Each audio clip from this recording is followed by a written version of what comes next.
الحمد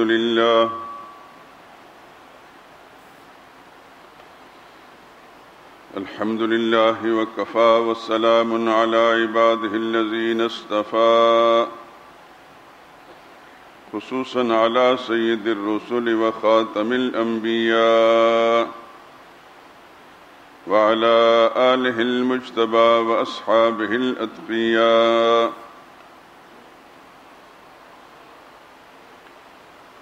أما بعد فإن خير الحديث كتاب الله وخير الهدي هدي محمد صلى الله عليه وسلم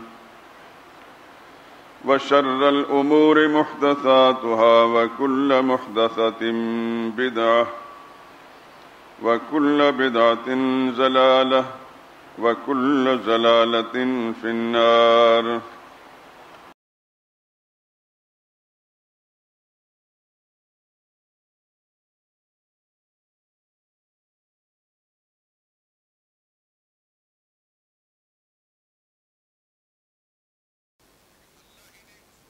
قرآن کریم کے اندر اپنے پیغمبر کا بھی حق بیان فرمایا. جیسے ابھی میں نے آیت پڑھی، آیت نمبر 59، یا ایھا الذین آمنوا اطیعوا اللہ واطیعوا الرسول. ایمان والو اللہ کی اطاعت کرو، اللہ کے رسول کی اطاعت کرو. اطاعت عربی زبان میں کہتے ہیں کسی کی بات مان لینا، حکم ماننا. اللہ نے اعلان کیا ہے، مطالبہ کیا ہے کہ اللہ کی اطاعت کرو، اللہ کے رسول کی بھی اطاعت کرو. جہاں اللہ کا حکم آئے وہ بھی مانو گے اور اللہ کے رسول کا حکم آئے وہ بھی مانو گے.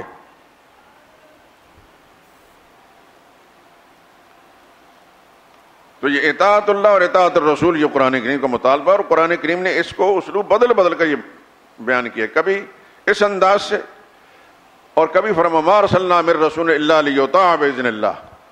ہم نے رسول جو بھیجا ہے اس لیے بھیجا ہے کہ اللہ کے حکم مطابق اس کی اطاعت کی جائے، رسول کی بات مانی جائے.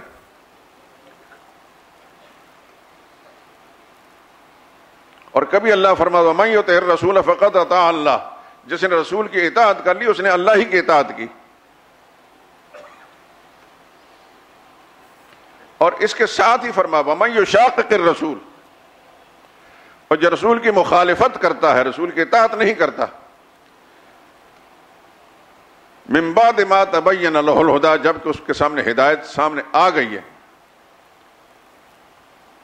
تو اللہ فرماتے ہیں نولیہ ما تولی. وہ جدھر جاتا ہے ہم اس کو ادھر لے جاتے ہیں. یعنی جس غلط راستے کو اس نے اختیار کیا ہے ہم پھر اسی پر چلنے دیتے ہیں. ونصلہ جہنم، اس کا انجام جہنم ہے. وساءت مصیرا، اس کا برا ٹھکانہ ہے. دیکھیے کتنے واضح الفاظ میں نبی کی مخالفت کا انجام بیان فرما دیا. نبی کے اطاعت کو اللہ نے اپنی اطاعت قرار دیا. ومن یطع الرسول فقد اطاع اللہ. جس نے رسول کی اطاعت کر لی اس نے اللہ کی اطاعت کی. یہ سورہ نساء کی آیت نمبر 8، آیت نمبر 80 ہے.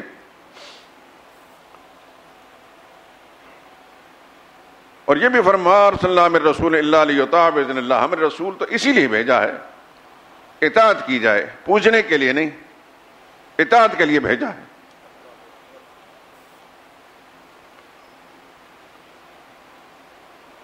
اور جس نے رسول کی اطاعت کر لی اس نے گویا اللہ کی اطاعت کر لی، اللہ کی بات مان لی. اور جو رسول کی مخالفت کرے گا اس کا انجام جہنم ہے. کبھی اللہ فرماتے ہیں فلا وربک لا یؤمنون.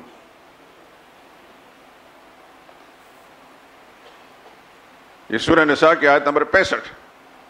فلا یؤمنون وربک لا یؤمنون. مومن نہیں ہے، تیرے رب کی قسم مومن نہیں ہے. حتی یحکموک فیما شجر بینہم، جب تک میرے پیغمبر میرے نبی آپ کو یہ مسلمان کہلانے والا مومن کرنے والا اپنے جھگڑوں کے اندر آپ کو منصف نہ بنا لیں، یہ مومن نہیں کہلا سکتے. آپ کو حاکم نہ بنا لیں، آپ کو حکم نہ بنا لیں، محض ایمان کے دعوے کرنے سے مومن نہیں بن سکتے جب تک آپ کو منصف نہ بنائیں.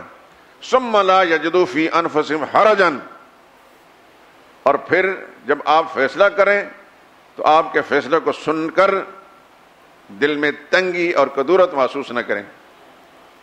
وَيُسَلِّمُوا تَسْلِيمًا اور دل و جان سے اس کو تسلیم کر لیں. نبی کی اطاعت، نبی کا فیصلہ اللہ کے نزدیک اتنا اہم ہے کہ اللہ نے صاف لفظ میں اس شخص کے ایمان کا انکار کر دیا. وہ مومن نہیں ہے، رب کی قسم مومن نہیں ہے جو نبی کے فیصلے کو نہیں مانتا یا نبی کا فیصلہ سننے کے بعد دل میں کدورت محسوس کرتا. اس آیت کریمہ کی روشنی میں ہر انسان اپنے ضمیر میں جھانک کر یہ سوچے کہ میں نے زندگی کے کس کس موڑ پر رسول اللہ صلی اللہ علیہ وسلم کا حکم سننے کے بعد دل و جان سے تسلیم نہیں کیا، دل میں کدورت اور ناگواری محسوس کی ہے. یہ ہر شخص کے لیے ایک آئینہ ہے، اس میں اپنا چہرہ دیکھ سکتا ہے. مجھے اللہ اور اس کے رسول کا حکم سامنے آتا ہے تو پھر میں دل و جان فوراً خوش ہو کر قبول کرتا ہوں یا اس پر ناگواری کا اظہار کرتا ہوں. اسی کی روشنی میں اپنے ایمان کا پتہ چل جائے، کسی اور مفتی سے پوچھنے کی ضرورت نہیں.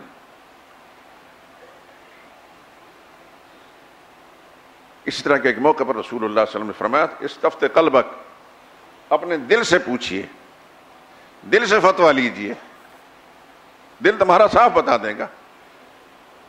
ایک مسلمان نہیں ہو سکتا جب پوری شرح صدر کے ساتھ، پوری بشاشت قلبی کے ساتھ، پوری رغبت اور محبت کے ساتھ اللہ کے حکم کے سامنے گردن نہ جھکا لے، اللہ کے رسول کے حکم کے سامنے گردن نہ جھکا لے.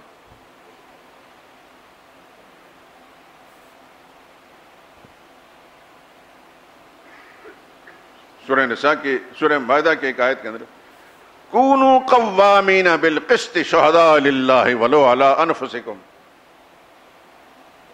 ڈٹ جاؤ، کھڑے ہو جاؤ انصاف پر، اللہ کے لیے گواہی دینے والے بن جاؤ، چاہے وہ گواہی خود تمہارے خلاف پڑے یا تمہارے رشتہ داروں کے خلاف پڑے. کیا یہ ساری باتیں آج کا ہمارا جو مسلمان کہلانے والا معاشرہ ہے، کیا ہم اپنے مفاد پر جب زد پڑتی ہے تو اس وقت ہم اللہ اس کے رسول کے حکموں کے سامنے گردن جھکا لیتے ہیں؟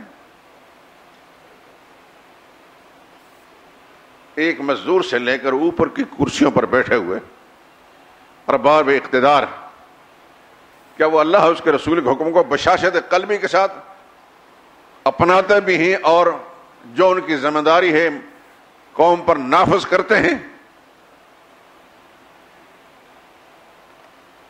سب سے بڑا جرم وہ سودی نظام ہے جس کو قرآن کریم اللہ نے فَأَذَنُوا بِحَرْبٍ مِّنَ اللَّهِ وَرَسُولِهِ، جو سود کا کاروبار کرنے سے، سود کھانے سے باز نہیں آتا، اس بدبخت کو اعلان کر دو خدا اس کے رسول کے ساتھ جنگ کرنے کے لیے تیار ہو جائے. 70 سال سے زیادہ عرصہ گزر چکا ہے، اس پاکستان کے اندر منافقانہ نعرے ہر روز لگتے ہیں. غالباً جب بنایا جا رہا تھا تب بھی منافقانہ نعرے تھے، اور آج تک یہ پاکستان کا مطلب کیا؟ لا الہ الا اللہ کے اندر سود کی گنجائش ہے تو کیا کہیں گے؟ پکے مسلمان ہیں یا منافق ہیں؟ منافق وہی ہوتا ہے جو کلمہ لا الہ الا اللہ محمد رسول اللہ پڑھتا ہے لیکن دن سے اللہ کے اور اللہ کے رسول کے فیصلوں کو نہیں مانتا.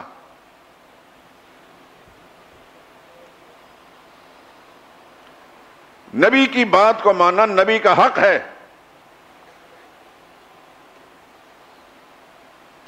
ہمارا حق کوئی ضائع کرے تو ہم فوری طور پر سیخ پا ہو جاتے ہیں اور آگ لگ جاتی ہے. ہماری حق تلفی کسی بھی پہلو سے ہو، بھائی سے ہم بائیکاٹ کر لیتے ہیں اگر اس نے حق تلفی کی ہے، دوست کو چھوڑ دیتے ہیں،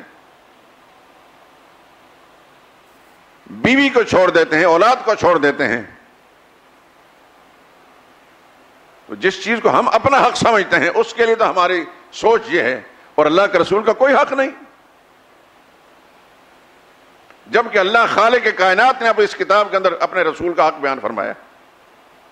میں نے جو حدیث پاک پڑھی تھی اس میں پہلی حدیث یہ لا یؤمن احدکم، ان تمام آیات کے اندر اور احادیث مبارکہ کے اندر ایک ہی بات ہدف بنا کے ایمان والا مانس.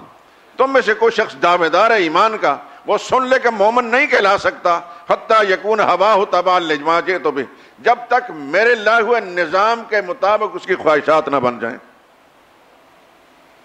اس کے ایمان کا انکار رسول اللہ صلی اللہ علیہ وسلم فرما رہے ہیں۔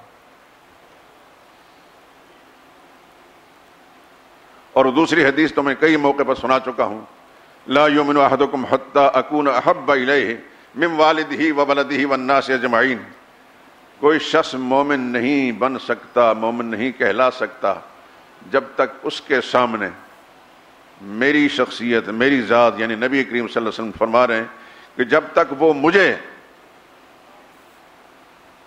احب الیہ من والدہ، اپنے باپ سے زیادہ مجھے محبوب نہ سمجھے، اپنی اولاد سے زیادہ محبوب نہ سمجھے، اور ساری کائنات کے انسانوں سے زیادہ محبوب نہ سمجھے، اس وقت تک مومن نہیں کہلا سکتا۔ سیدھے لفظوں میں باپ کہتا ہے یہ کرو، رسول فرماتے ہیں یہ کرو، اس وقت جو جدھر جاتا ہے اس کا پتہ چل جاتا ہے کہ کس کے ساتھ پیار کرتا ہے۔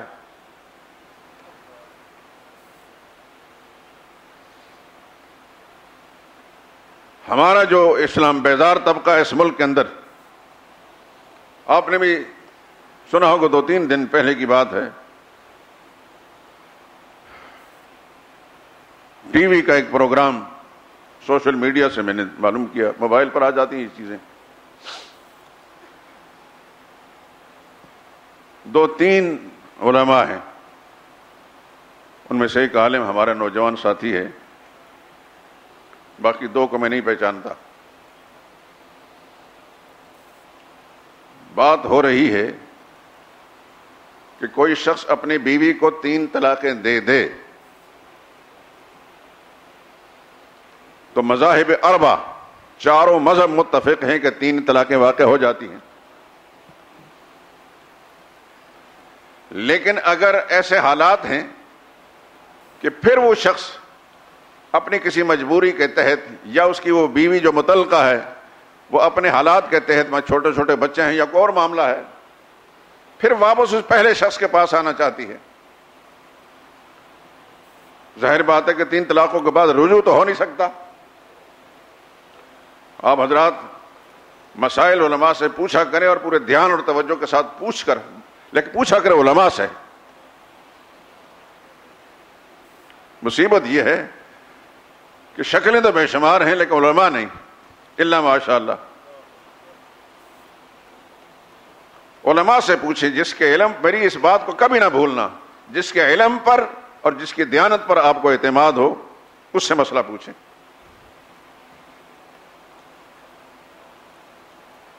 مسئلہ یہ ہے کہ اگر کوئی شخص 1 طلاق دیتا تھا بیوی کو، عدت کے اندر اندر رجوع کر سکتا ہے، نئے نکاح کی ضرورت نہیں۔ 2 طلاقیں دے دیتا ہے، پھر بھی عدت کے اندر رجوع کر سکتا ہے، نئے نکاح کی ضرورت نہیں۔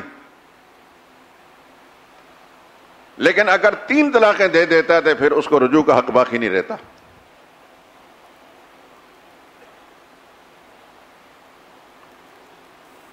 فَإِن طَلَّقَهَا، اگر کوئی شخص 3سی طلاق دے چکا، قرآن کی الطلاق مرتان، وہ طلاق جس کے بعد رجوع ہو سکتا ہے وہ 2 بار کی ہے۔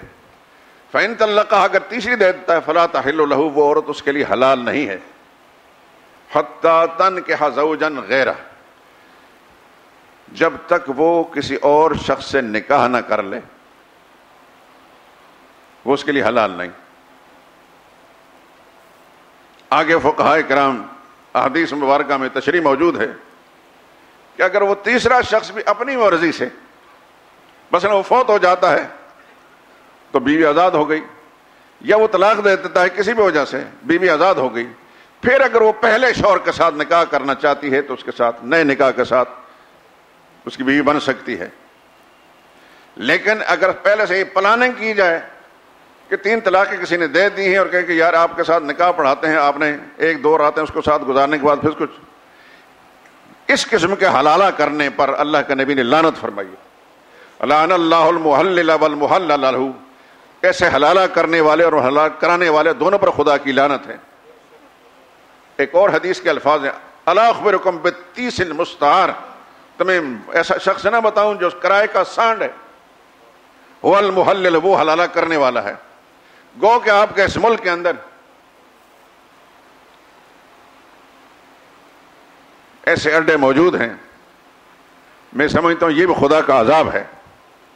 اللہ کا عذاب یہ نہیں ہوتا کہ زلزلہ آیا تو سارے کے سارے تباہ ہو جائیں، یوں نہیں ہوتا کہ ایک وبائی بیماری آئے تو سارے کے سارے ہلاک ہو جائیں، یا طوفان آ جائیں، یا آندیاں چلیں، زیر و زبر ہو جائیں۔ اللہ کا عذاب یہ ہے، غلط مذہبی طبقات یہ خدا کا عذاب ہے، غلط حکمران یہ خدا کا عذاب ہے۔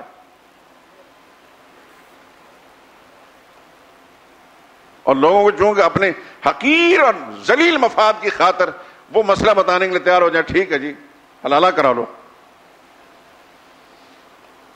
ایسے اڈے کھول رکھے ہیں، جائز ناجائز، اللہ کس سے راضی ہوتا ہے کس سے ناراض، اس کی کوئی پرواہ بھی نہیں۔ یہیں سے ہمیں پتہ چل سکتا ہے اپنے ایمان کا ہم کیسے مسلمان ہیں۔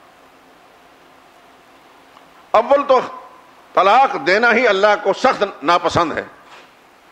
ابغض الحلال الی اللہ طلاق، جتنے بھی حلال کام ہیں اللہ کے نزدیک سب سے زیادہ ناپسندیدہ چیز طلاق ہے۔ طلاق نہ دی جائے، میاں بیوی کے درمیان رنجش ناراضگی ہو سکتی ہے لیکن طلاق کی نوبت نہیں آنی چاہیے۔ وقتی طور پر انسان اس کو ماں باپ کے گھر بھیج دے، غصہ ٹھنڈا ہو گیا پھر آ جائے گی، طلاق کا لفظ زبان سے نہ نکالے، کیونکہ اس نے تو جوش میں آ کر کہہ دیا، یا اس جاہل بیوی نے کہا کہ مجھے طلاق دو، اس کو یہ خیال نہیں کہ میرا رب کس قدر ناراض ہو گیا، اللہ کے غضب کو اس نے بھڑکا دیا ہے۔ یہ توڑ خدا کو پسند نہیں۔ لیکن اگر کوئی صورت نہیں بیوی کو رکھنے کی تو پھر واپسی کا کوئی پروگرام نہیں ہونا چاہیے، سوچ سمجھ کر کام کریں۔ جو علماء سے پوچھ کر چلتے ہیں اللہ تعالیٰ ان کے لیے راستے بھی کھول دیتے ہیں۔ ایک نوجوان ہمارے یہاں آتا تھا، سہیل نام ہے، وہ کہتے ہیں کہ میری بیوی 2-3 مہینے ہی میرے ساتھ رہی، پھر ماں باپ کے گھر، وہ سمجھاتے رہے لیکن اس کی خوش نصیبی یہ ہے کہ مجھ سے مسلسل رابطے میں رہے۔ میں نے اسے کہا طلاق نہ دینا، ہر تدبیر اختیار کریں، اس کے ماں باپ بہن بھائیوں سے درمیان میں بڑوں کو ڈال کر واپس لانے کی کوشش کریں، طلاق نہ دینا۔ ساری تدبیریں جب ناکام ہو گئیں تو پھر مجھے کہا، میں نے کہا پھر ایک طلاق دینا، شاید ایک طلاق سے ڈر جائیں وہ خاندان والے، وہ لڑکی پھر واپس آ جائے، تمہارے رجوع کا حق باقی ہوگا۔ لمبی بات نہیں کرنا، قصہ مختصر ہے کہ وہ کسی صورت میں راضی نہیں ہوئی، بالآخر اس نے اس کو چھوڑ دیا۔ 3 طلاقوں کو میں نے کہا 3 طلاق دینے کی ضرورت نہیں، جب ایک طلاق دے دی عدت گزر گئی، بیوی جدا ہو گئی۔ لیکن اس میں ایک گنجائش فائدہ یہ ہوتا ہے کہ اگر مہینے کے بعد، 2 مہینے کے بعد، 4 مہینے کے بعد، سال کے بعد اس کے ماں باپ کو خیال ہے یا اس بیوی کو خیال ہے کہ نہیں میں نے غلطی کی ہے، تو پھر نئے نکاح کے ساتھ میاں بیوی بن سکتے ہیں، حلالہ کی ضرورت نہیں ہوگی۔ لیکن یہ 3 طلاقوں سے پہلے کی گنجائش ہے۔ 2 طلاقیں دے دی، 1 طلاق دے دی اور عدت گزر کی بیوی جدا ہو گئی، وہ چاہے کسی اور جگہ نکاح کر سکتے، یہ چاہے کسی اور کو بیوی بنا کر لا سکتا ہے۔ لیکن اگر وہی دوبارہ نکاح کرنا چاہیں، کچھ عرصے کے بعد ان کا خیال آیا، تو پھر شریعت نے اجازت دی ہے کہ نیا نکاح کر لو بس۔ تو خیر ٹی وی اینکر پوچھ رہا ہے یہ 3 طلاقوں کے بعد کہاں لکھا ہے قرآن میں؟ سچی بات میرا تو خون کھول رہا تھا، میں پاس اس کا منہ پر تھپڑ مارتا، اپنی بکواس کو بند کرو، ہمیں بات پوری کرنے دو۔ لیکن میں دیکھ رہا تھا کہ وہ ان کو پوری بات نہیں کرنے دیتا تھا، بک بک کر رہا تھا۔ میں سمجھتا ہوں کہ کوئی غیرت مند عالم جو ہے اس قسم پروگرام کے اندر بیٹھے، یا تو ہمیں بات پوری کرنے دیں، قرآن حدیث کے فیصلے سنانے دیں، تو یا پھر جو مرضی کرو تم۔ لیکن پتہ نہیں ان لوگوں کو کیا ہو گیا، پیسوں کی خاطر جاتے ہیں۔ میرے پاس بارہا آئے، میں لاہور شہر کی ایک مرکزی مسجد کے اندر امام خطیب ہوں، میری آواز کو دنیا سنتی ہے، میں نے کہا نہیں، کسی صورت کے اندر نہیں۔ بہت کوششیں کی، میں نے کہا نہیں، میں تو ان کو قریب آنے کی اجازت نہیں دیتا۔ مجھ سے انٹرویو لیتے، میں نے کہا میں انٹرویو دینے کے لیے تیار نہیں۔ تو اس قسم کے، اور وہ ٹی وی اینکر جو ہے مجھے صاف نظر آ رہا تھا کہ وہ اسلام کا نمائندہ نہیں، وہ کفار کا نمائندہ بن کر اس عالم کو اس کی بات کو بار بار کاٹ رہا تھا، اور اسے پوچھتا ہے کہ اگر وہ، اس نے کہا کہ عورت دوبارہ اس کے ساتھ شادی کرنے جائے، دوبارہ کسی اور کے ساتھ نکاح کرے گی، پھر اس کو بیوی بنائے گا، پھر واپس آئے گی، تو وہ کہتا ہے کہاں لکھا ہے قرآن میں؟ اول تو اس سے پوچھا جائے تجھے قرآن کا پتہ کہاں سے؟ تجھے کس نے بتایا کہ اللہ کی کتاب ہے؟ کسی نے بتایا ہوگا، کسی استاد نے بتایا ہوگا، اس پر اعتماد کیا، اس کو کسی استاد نے بتایا، اس پر کرتے کرتے محمد رسول اللہ صلی اللہ علیہ وسلم بات پہنچتی ہے، جس پر قرآن نازل ہوا وہی تشریح و تفصیل بیان فرما سکتے ہیں۔ لیکن یہ جو طبقہ ہے ٹی وی پر بیٹھے ہوئے، اللہ ماشاء اللہ، میں سب کی بات نہیں کرتا، یہ سب کے سب اسلام بیزار لوگ ہیں، اور وہ شاید ان کو پیسے اس بات کے ملتے ہیں، اغیار کی طرف سے ان کو باقاعدہ اس بات تنخواہیں ملتی ہیں کہ آپ اسلام کے مسلمات کو، جو 1400 برس سے مسلمہ چیزیں آ رہی ہیں جس میں کبھی اختلاف نہیں رہا، اب اس کو اتنا مشکوک و مشتبہ بنا دیں کہ ہر سننے والا سمجھا کہ یہ مولوی تو ایسی بات کر رہا ہے، اصل بات تو یہ نہیں ہے۔ خیر، بات کہیں سے کہیں نکل گئی۔ عرض یہ کر رہا تھا کہ اللہ کے بعد محمد رسول اللہ کا حق ہے، اور اللہ کے قرآن کی یہ آیات جو میں آپ کے سامنے پیش کر رہا ہوں، اس میں اللہ نے حق بیان فرمایا ہے، اور قرآن کریم کی ایک آیت سورہ آل عمران کی ہے کہ جس کے الفاظ یہ ہیں، قل اطیعوا اللہ والرسول فإن تولوا فإن اللہ لا يحب الکافرین۔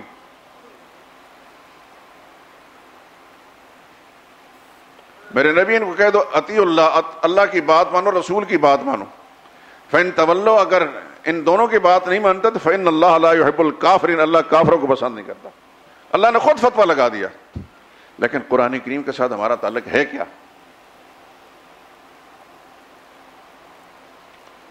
مردے بخشوانا، ختم شریف، اپنی مسلمانی کو قائم رکھنے کے لیے بیٹی کو رخصتی کے وقت ایک نسخہ قرآن کریم کا دے دیا، اس نے لے جا کر ایسی جگہ ہم رکھ لیں کہ ساری زندگی، جب ماں باپ نے اس کو قرآن کریم پڑھایا نہیں، قرآن کریم کی اہمیت عظمت بتائی نہیں، اس کو ساتھ جو ٹی وی دیا ہے اور دوسرے خرافات دیے ہیں، اس نے تو زندگی اسی میں گزارنی۔ میں اللہ کے لیے درخواست کرتا ہوں میرے دوستو، موت میرے اور آپ کے تعاقب میں ہے، اگلے جمعے تک میرے پاس اور آپ کے پاس کوئی ایسی گارنٹی نہیں کہ ہم یہاں بیٹھے ہوں گے۔ اللہ کی کتاب کی طرف رجوع کرو، کسی مستند عالم، دیانتدار مستند عالم کا لکھا ہوا ترجمہ اس کو غور سے پڑھو، روزانہ اگر ایک پارہ نہیں پڑھ سکتے آدھا پارہ پڑھیں، ایک پاؤں پڑھیں، لیکن ترجمے کے ساتھ پڑھیں۔ آپ اپنے کاروبار کے لیے کتنا ٹائم دیتے ہیں، اس کاروبار نے آپ کو قبر میں نہیں بخشوانا، محشر کی رسوائیوں سے نہیں بچانا۔ اگر قبر کے اندر کوئی کام آئے گا تو اللہ کا قرآن آئے گا، محشر کے میدان کے رسوائیوں سے بچا کے اللہ قرآن بچائے گا۔ یہ آیات میں نے قرآن کریم کے آپ کے سامنے پیش کی ہیں، میں کو گھڑ کر بات نہیں پیش کر رہا، آیات کا نمبر بتا رہا ہوں۔ جس طرح اللہ کا حق ہے ہر انسان پر، اللہ کا رسول کا حق بھی ہے ہر انسان پر، بشرطے کہ دار ایمان کے اندر وہ ہے۔ ماں باپ کا معاملہ بعد میں آتا ہے، معاشرے کے دیگر افراد جن کے حقوق ہیں قرآن نے بیان کیے، ان کا مسئلہ بعد میں آتا ہے۔ نبی کا حق اونچا ہے، نبی کا مقام اللہ نے اپنے حقوق بیان کرنے کے بعد دوسرے نمبر بیان فرمایا، اطیعوا اللہ واطیعوا الرسول، وَمَن يُطِعِ الرَّسُولَ فَقَدْ أَطَاعَ اللَّهَ، جس نے رسول کی اطاعت کر لی اس نے اللہ کی اطاعت کر لی۔ رسول اللہ کے نمائندے ہیں، میں نے اور آپ نے اللہ کو دیکھا ہے؟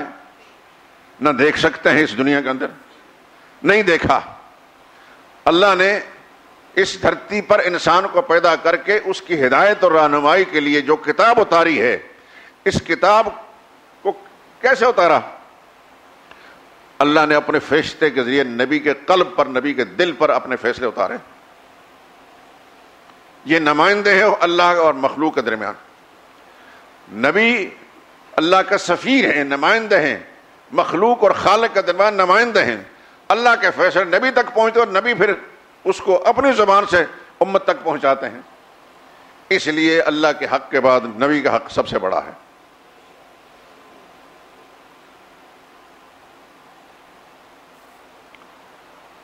ایک صحابی ہیں حضرت عبد الرحمن بن یزید رضی اللہ تعالیٰ عنہ. انہوں نے کسی آدمی کو دیکھا کہ حالت احرام میں ہے لیکن سلے ہوئے کپڑے پہنے ہوئے. آپ جانتے ہیں کہ احرام میں انسلے صرف 2 کپڑے پہننے میں، ایک چادر ہے نیچے باندھی جاتی ہے اور ایک اوپر چادر لی جاتی ہے. آپ سویٹر نہیں پہن سکتے، انڈر ویئر نہیں پہن سکتے.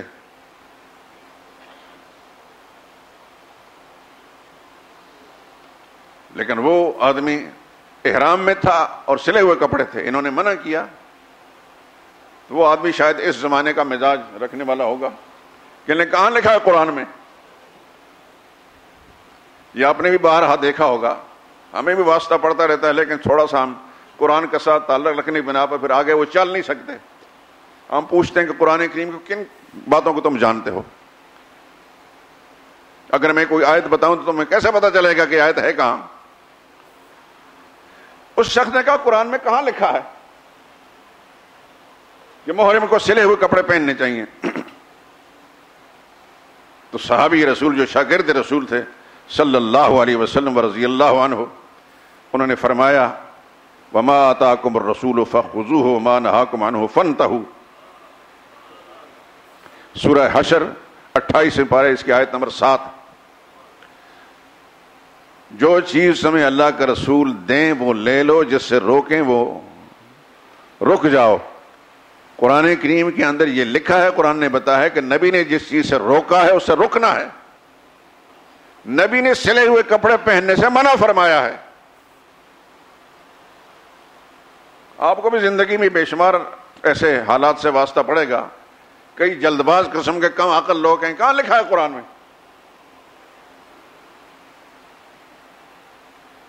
اور قرآن کو انہوں نے کبھی اس کی جلد بھی نہیں دیکھی ہوتی، لیکن جلد بازی کے اندر بول پڑیں گے. یہ سوال وہ انسان کر سکتا ہے کہ جس کی زندگی اوڑھنا بچھونا قرآن ہے. لیکن ابلیس تو زندہ ہے نا، وہ اپنے ساتھیوں کو گر سکھاتا ہے، باتیں سکھاتا ہے کہ یہ سوال کرو تم، اگلے کو خاموش کرنے کے لیے. یہ بھی اللہ نے قرآن کریم میں بتا دیا وَإِنَّ الشَّيَاطِينَ لَيُوحُونَ إِلَىٰ أَوْلِيَائِهِمْ لِيُجَادِلُوكُمْ وَإِنْ أَطَعْتُمُوهُمْ إِنَّكُمْ لَمُشْرِكُونَ. یہ شیاطین جو اپنے ساتھیوں کے دل میں بات ڈالتے ہیں تاکہ تم سے جھگڑیں. خبردار اگر تم نے ان کی بات مان لی تم مشرک بن جاؤ گے. شیطان زندہ ہے اور اس نے قسم کھائی تھی جنت سے جب اس کو نکالا گیا. وہ قسم آپ کو یاد ہوگی. اللہ نے فرمایا فخرج انک من الصاغرین، نکل جہاں سے تو ذلیل و خوار رہے گا. وَإِنَّ عَلَيْكَ لَعْنَتِي إِلَىٰ يَوْمِ الدِّينِ، قیامت کا دن تک تو میری پھٹکار لعنت پڑتی رہے گی. لیکن تھا بڑا بدماش، بہت چالاک اور بڑا گھاگ سیاستدان تھا.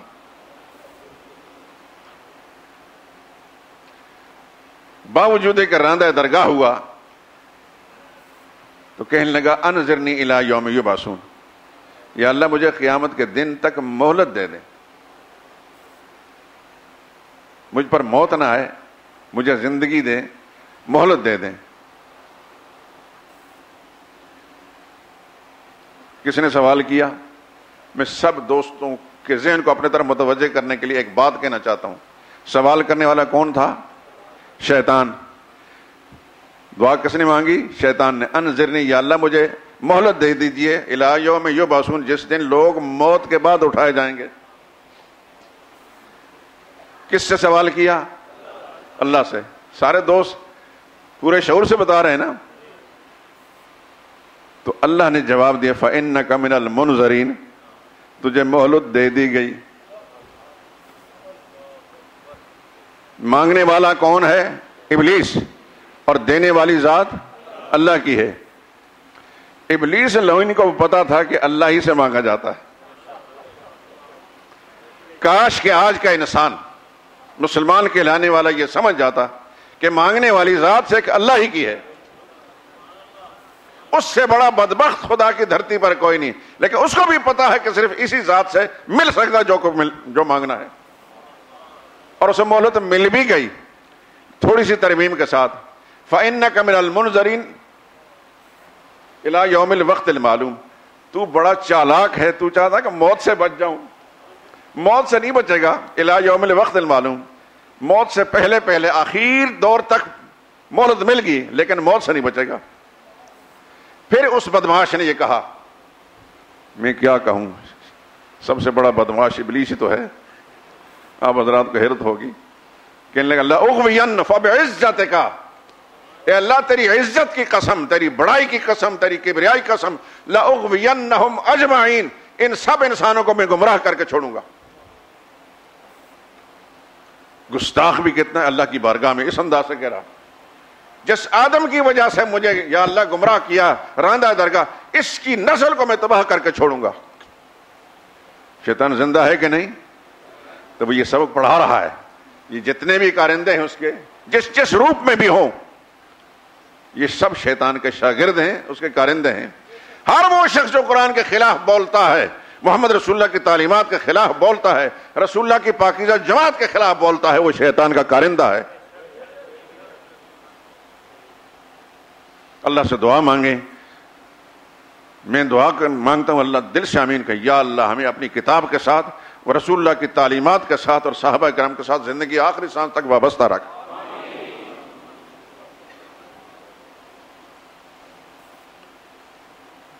ایک بات کی توجہ آپ کی طرف مبذول کرانا چاہتا ہوں،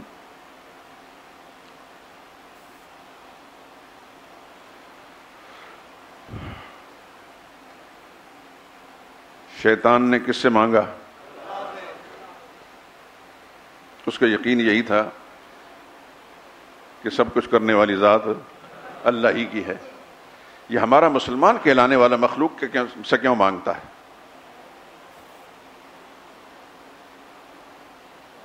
مسلمان کہلاتا ہے اور مخلوق سے مانگتا ہے۔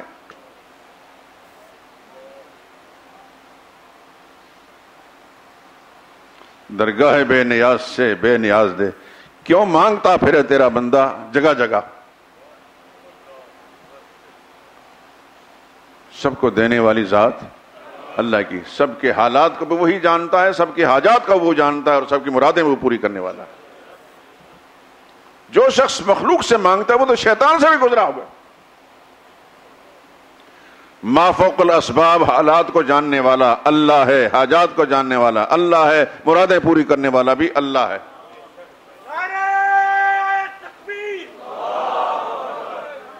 جو انسان فوت ہو گیا، منو مٹی کے نیچے چلا گیا، اگر زندہ بھی ہوتا تب بھی وہ مانگنے کے لائق نہیں، مرادیں پوری کرنے والا نہیں۔ زندہ بھی ہوتا، جبکہ فوت ہو چکا ہے، منو مٹی کے نیچے چلا گیا ہے، اس کو کیا پتا کہ کون آیا، کس کے کیا حالات ہیں، اس کے کیا حاجات ہیں اور کیا مانگ رہا ہے۔ وہ زندہ خدا ہر جگہ موجود ہے، اس کا اعلان ہے اپنی اس کتاب، ادعونی ادعونی ادعونی استجب لکم، میرے بندو مجھ سے مانگو، میں تمہاری مرادیں پوری کروں گا۔ اور ساتھ وعید بھی ہے، ان الذین یستکبرون عن عبادتی، جو مجھ سے نہیں مانگتے کسی اور طرف جاتے ہیں، سیدخلون جہنم داخرین، وہ سن لے کان کھول کر، ان قریب ذلیل کر کے جہنم میں جھونکے جائیں گے۔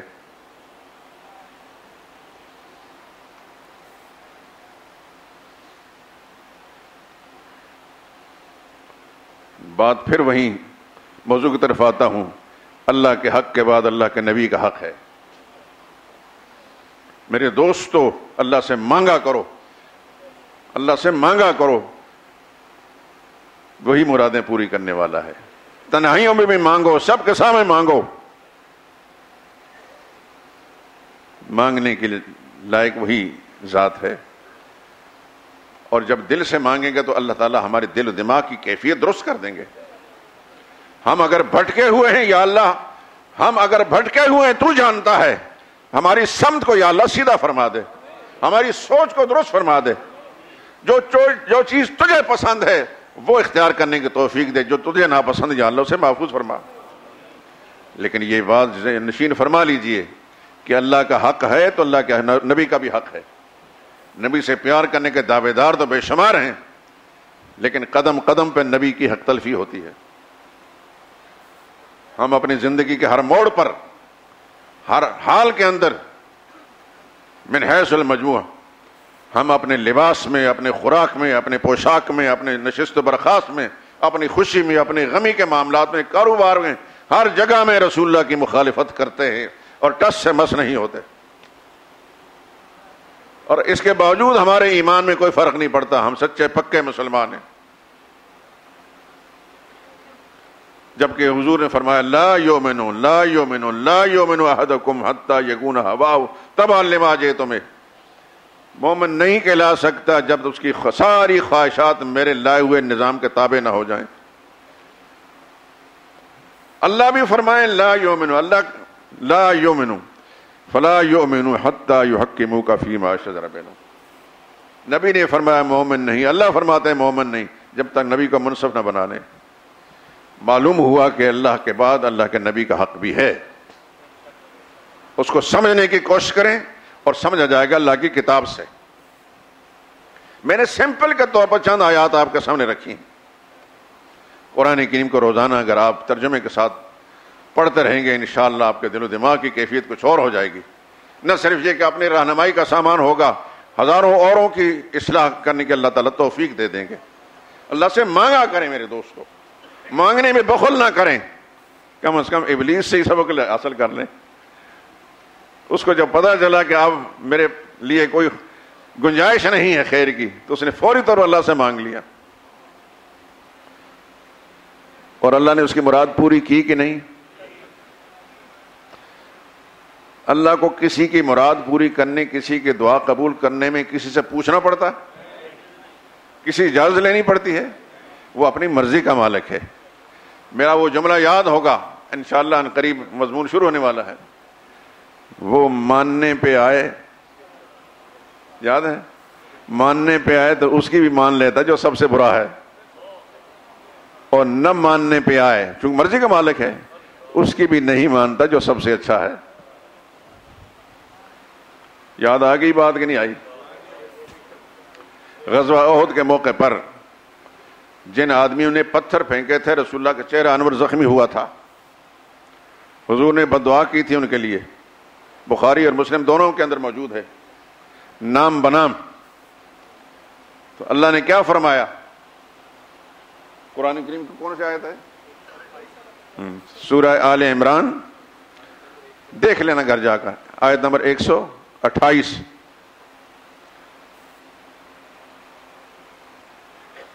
اللہ نے فرمایا لیس لک من الامر شیء، میرے حبیب میں جانتا ہوں، میں دیکھ رہا ہوں آپ کو کہ آپ زخم سے چور چور ہیں، میں سب کچھ جانتا ہوں، آپ کی تکلیف کو بھی جانتا ہوں، لیکن جہاں تک آپ نے ان افراد کا نام لے کر کے لیے بدعا کی ہے، یہ میری مرضی ان کو تباہ برباد کرنے کی نہیں ہے، اس معاملے میں میں نے آپ کو اختیار نہیں دیا۔ رسول اللہ پہلے بھی محبوب تھے اللہ کے، اس وقت میں محبوب تھے اور آج بھی محبوب۔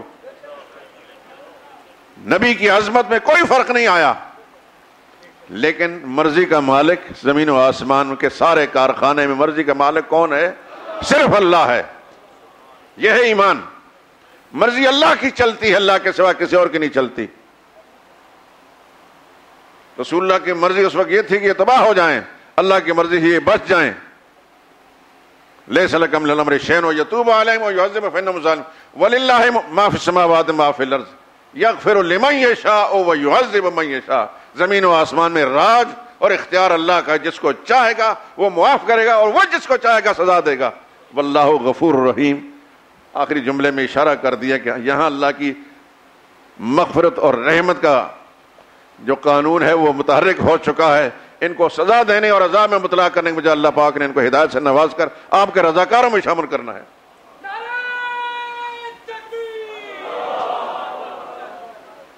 تو اللہ سب کی سنتا ہے، اللہ سب کی سنتا ہے۔ تو اگر ابلیس کی مان لی تو ہماری نہیں مانے گا؟ کیوں جی؟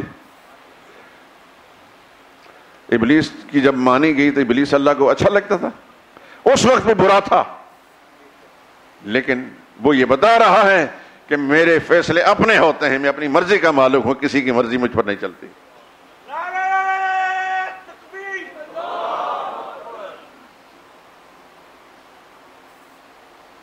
اس وقت اللہ سے ہر وقت مانگا کریں۔ اللہ مانگنے سے خوش ہوتا ہے، نہ مانگنے سے ناراض۔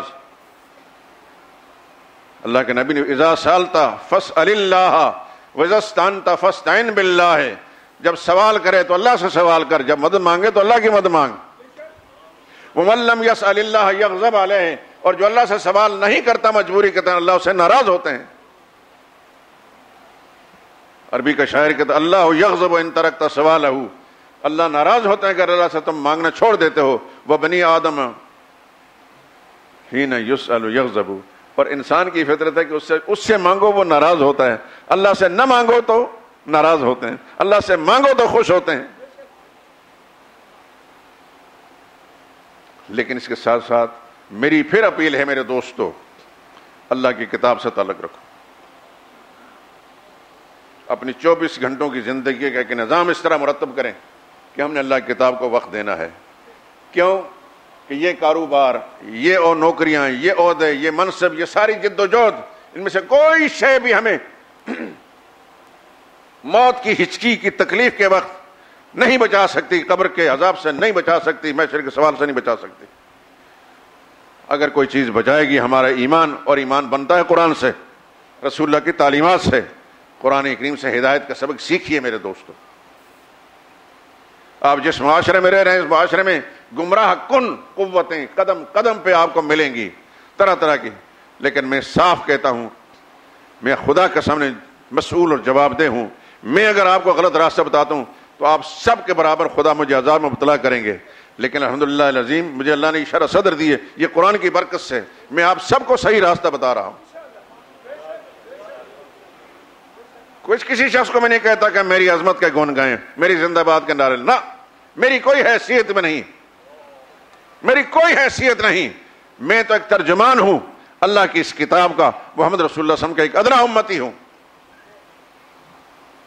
میرا اللہ مجھ سے ضرور پوچھے گا کہ یہ مسلمان اپنا ٹائم نکال کر آپ کے پاس آئے تھے، ان کا وقت کیوں ضائع کیا تھا؟ میرے پاس کوئی جواب نہیں ہوگا۔ ہمارے ہاں آپ جانتے ہیں کہ خطابت اور تقریر کا ایک خاص ڈھنگ ہوتا ہے، سریں لگائی جائیں، شعر و شاعری ہو، لوگ وقتی طور پر بشاشت میں آ جاتے ہیں، خوشیاں مناتے ہیں، زندہ باد کے نعرے لگتے ہیں، یہ ہوتا ہے وہ ہوتا ہے، لیکن بیان کرنے والے کا جذبہ بھی نہیں ہوتا کہ خدا کی طرف سے ہدایت لے کر یہ جائیں۔ وہ تو اپنے زندہ باد کے نعرے لگوانے کے پیش نظر ہوتے ہیں، یا اپنے مفاد کی خاطر۔ میرے اللہ نے اپنی رحمت کے ساتھ مجھے بچایا ہے میرے دوستو، مجھے ذرہ برابر بھی اگر کوئی شخص بعض اوقات نوجوان جذبات میں آ جاتا ہے، مجھے برا لگتا ہے، خدا کی قسم میری کوئی حیثیت بھی نہیں، امت کا ایک ادنا انسان ہوں، لیکن اللہ نے اس منبر پر مجھے بٹھایا ہے تو میرا یہ فرض بنتا ہے کہ اللہ کا قرآن، نبی کا فرمان آپ تک پہنچاؤں۔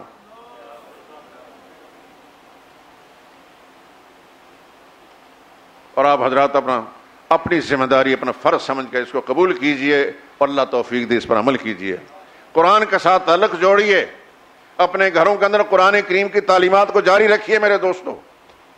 گھر کے تمام افراد آپ کے ماتحت ہیں، ماتحتوں سے آپ کام کرا سکتے ہیں۔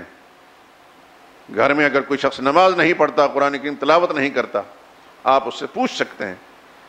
یہ میں نہیں کہتا، یہ بھی رسول اللہ نے ذمہ داری آپ کے لگا دی، کلکم راعٍ وکلکم مسئول عن رعیتہ، اپنے رعایا کے بارے میں اس سے پوچھا جائے گا۔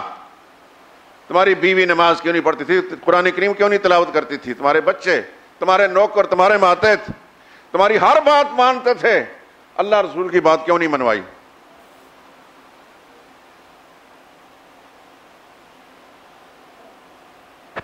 میرے دوستوں اور بزرگوں، میرا بعض اوقات انداز ذرا تلخ سا ہو جاتا ہے، اللہ گواہ ہے کہ میرے پیش نظر کسی کی تحقیر و تذلیل نہیں ہوتی.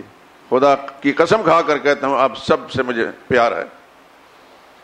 اب سب میرے بزرگ بھی ہیں, میرے بھائی بھی ہیں, میرے دوست بھی ہیں, بچوں کی مانند بھی ہیں.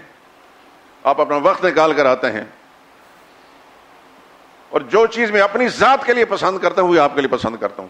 اللہ کے نبی کی یہ تعلیم ہے. مومن وہی ہے ما یحب لنفسی یحب لاخیہ, جو اپنی ذات کے لیے پسند کرتا ہے اپنے بھائی کے لیے پسند کرتا ہے. جو کچھ میں کہتا ہوں یہی میری سوچ ہے, یہی میرا جذبہ ہے.